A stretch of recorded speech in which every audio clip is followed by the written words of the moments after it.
Here's the way we like to explain this. You could have 5 things that matter to you, 5 important things. 4 of them not going so well yet in terms of manifestation, going really well in terms of the vortex, in there, growing, expanding, inner being, reveling. But as far as you're concerned, 4 things not going that well, 1 thing going well.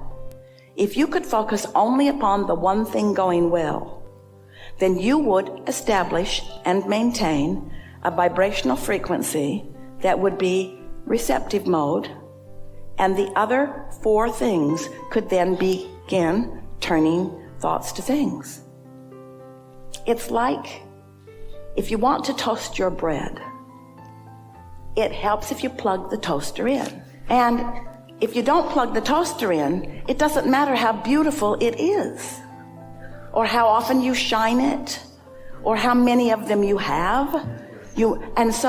So whatever it takes to plug the toaster in is what we're talking about. And you know you've got it plugged in because you feel exhilaration, you feel happy, you feel good. And the more you focus upon what makes you feel good, then the more momentum you gather about that. And the more momentum, the more established the connection. We want you to know that you are unlimited. We want you to know that you are asking scantily with what is available to you. In other words, don't be shy about asking. But this is the most important thing. Your vortex is filled with details that you've put there incrementally. You, like most people, have put all of these things into your vortex in an incremental fashion. And since they've been there, they've been gathering cooperative components. They have, you might say, taken on a life of their own. They have, you might say, gathered other positive aspects to them. They have, you might say, gathered momentum. And if you were to look, you might not recognize them because you've been putting them there incrementally. So sometimes we like to say, in fact, we say it all the time, that one of the wonderful things about getting into this sweet spot of alignment is that as thoughts occur to you, there are continuing surprises and delights for you. So what we are saying to you is, the reason that you want to know what's there is because you don't know that you can see it. And we want you to know that it's all right that you can't see it, because it's everything that you want, and it's become more, and it is going to occur to you. You're going to be the realizer of it. It is revealing itself to you continually, but you will be the realizer of it. Do you know? I want to tell you something really important.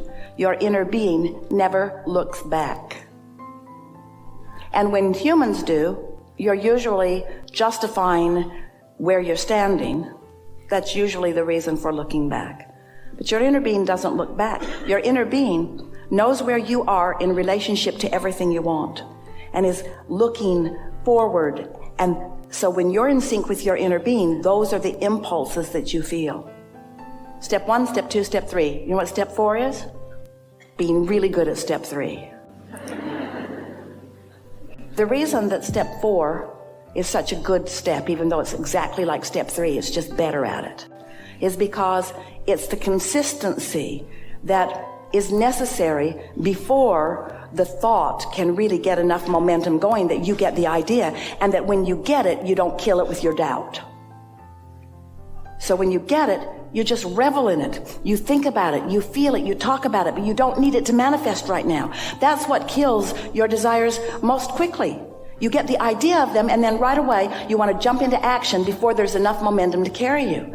And so when you jump into action before there's enough momentum to carry you, what happens is you have to apply more action, and then you get exhausted because you're trying to compensate for what you didn't do with something that doesn't work anyway.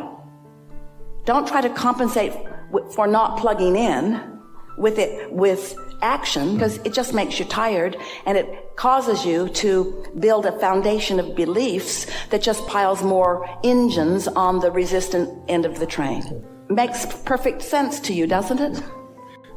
And so, are you looking for problems or are you on the hunt for solutions? Can you find an answer if there isn't a question? And can you discover the thrill of a solution if there isn't a reason for a solution? Step 5 is being back in step 1 and not being mad at yourself. Step 5 is understanding the importance of the contrast and not looking at it as a failure, knowing that if you don't ask the question, there can't be an answer, and if you don't see a problem, there can't be a solution, and if you don't know what you don't want, you don't know what you do want. In other words, it is so important, this contrast that helps you focus. And so, how does someone ready themselves to be able to see what's in the vortex? Well, you take pieces of things that you know you like, and you talk about them steadily with the interest of gathering momentum. You take a subject of importance, and you don't try to make it more than it is, and you don't try to make yourself believe it more than you do. You just take something that you already believe, that already makes you feel good, and you focus upon that until momentum begins. And you can feel yourself then literally following this stream of impulses and thoughts that come to you. It's like a treasure hunt.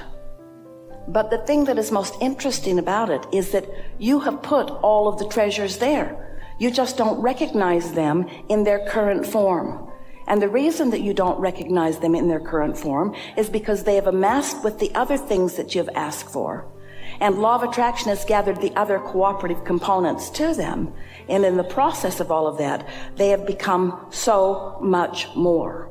So the question is, as your desires have been in the process of being tended by your inner being and have become so much more, what are you then doing along the way? Are you talking against yourself? Are you wondering why things aren't happening?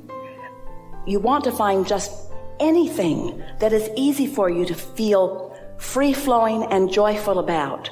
And just for a little while, give that your undivided attention. And then what happens, you get into that receiving mode where impulses begin to occur to you, and then wonderful things unfold.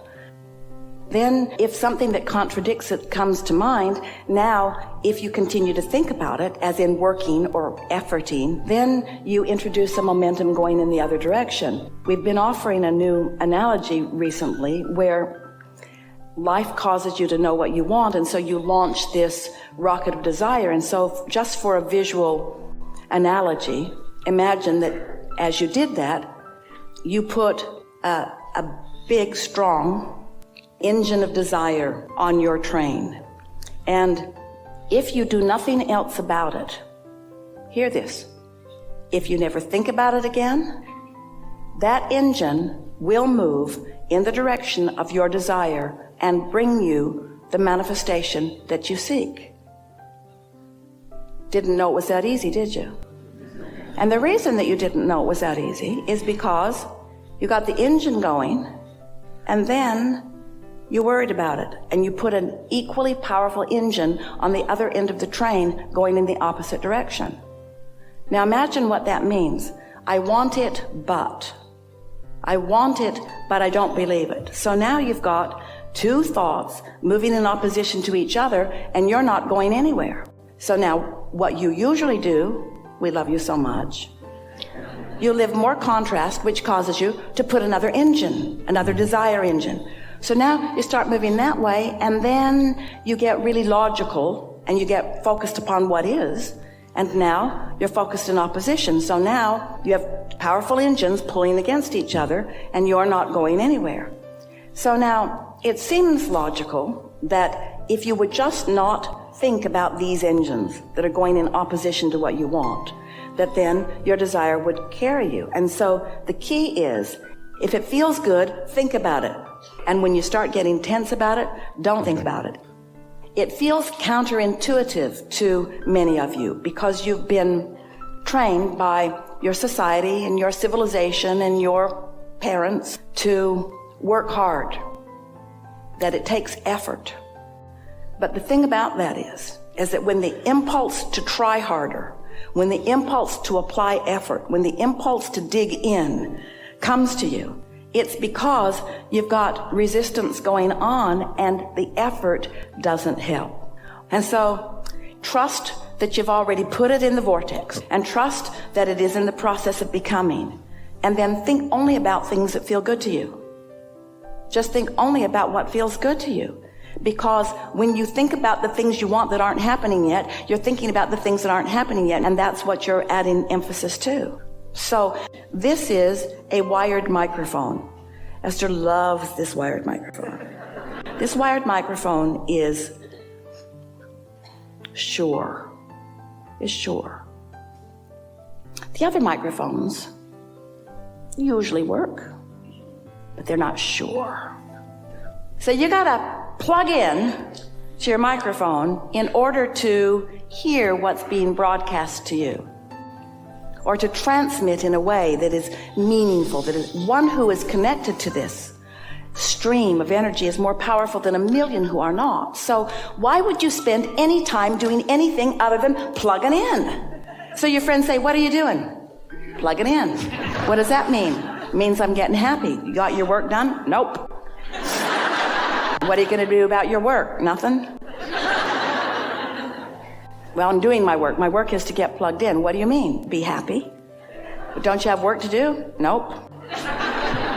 Well, I just have a little bit of work. That's to get plugged in.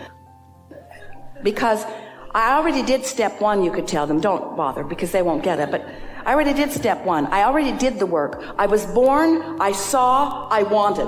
That's my work. That's my work. And every day I get to add more to that. I am expanding at rapid rate. I'm expanding. My desire is expanding. That's my work. Step one, it's done. Step two is done. Step two, law of attraction, my inner being gathered all of the cooperative components and it's ready for me. What are you doing? Plugging in. Plugging into what? Getting into the receptive mode. What? Into the receptive mode so that I can feel the impulse. So that I know when to get in my car and go somewhere. So I know when to place a phone call. So I know when the impulse comes to say that thing that the impulse has given to me. What else are you doing? Not anything else. Not anything else.